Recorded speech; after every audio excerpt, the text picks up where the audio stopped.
Ngayong araw mga kuys, magluluto naman tayo ngayon ng sobrang basic at sobrang dali na mushroom soup na mas masarap pa sa niluto ko nung nakaraan.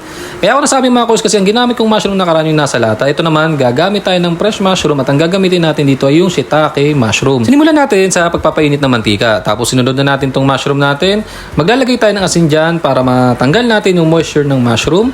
Ang gusto natin dito, maluto siya ng maayos. Igigisa natin yan hanggang sa medyo mag-brown-brown siya. Tapos makikita nyo mga kuys, mukha siyang madami ngayon. Mamaya, kokonti yan. Kaya dyan, medyo mag-shrink yan mga kuys or medyo liliit siya gawa ng nalabas natin yung pinaka-moisture ng ating mushroom.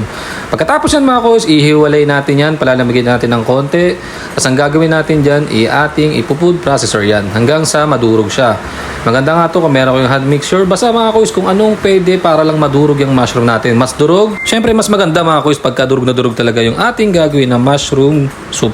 Kasi ulitin lang natin yan. Tapos napansin ko, hindi talaga siya madurog ng maayos. Gawin natin dyan. Maglagay ng konting tubig dyan. Makakatulong yan para mas madurog-durog natin kahit papaano yung ating mushroom na yan. Tapos pagka ganitong itsura mga kuys, pakiramdam ko parang hindi ko pa talaga gusto yung texture na ganyan. Parang medyo malaki-laki pa siya. Mamaya may gagawin tayo dyan mga kuys para mas madurog natin yan. Tapos ito, magigisa na tayo.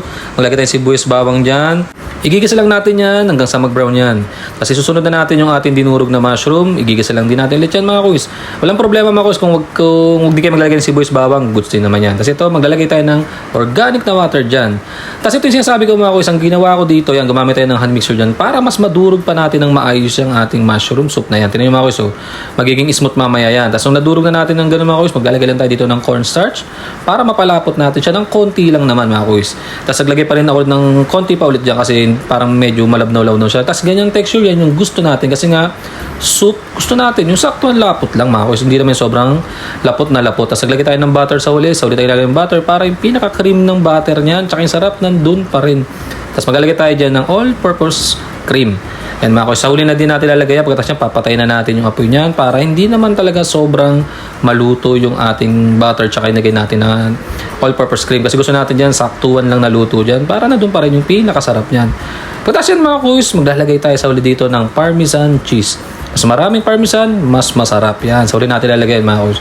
Naku mga kuys, kung matitikman ito, sobrang sarap nito mga kuys. Tapos mga kuys, kung gusto nyo naman maglagay ng ibang broth, wala namang problema. Pwede kayong maglagay dyan ng chicken broth o beef broth. Pero ako gusto ko talaga, kaya nga mushroom soup, gusto ko talaga lasang mushroom lang. Walang na kahit ano.